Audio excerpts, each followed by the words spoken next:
Hi guys, ఇవాళ వచ్చేసి నేను గోలీ సోడా తాగుతున్నా, మా డాడీ తాగుతున్నా. క్రికెట్ ఆడుతున్నా. ఇక ఇక్కడ ఆరెంజ్ ఫ్లేవర్ దీని మీద ఉంటుంది. ఆరెంజ్ ఏ ఫ్రూట్ అనేది. ఇప్పుడు ఇది బాటిల్ అన్నమాట. ఇది ఉంది కదా గైస్, ఇది గోలీ అన్నమాట.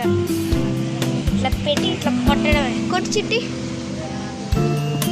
గైస్, పట్టుకొని నేను కొడతా. అది పడ్డది డాడీ, చూసుకోండి. కొట్టిన డాడీ, లోపలికి పోయింది గోలీ. ఏం కాదు, తాగొచ్చు మీరు. ఆరెంజ్ ఫ్లేవర్, లెమన్ ఫ్లేవర్, చూడండి ఇక్కడ ఫ్లేవర్స్ కూడా.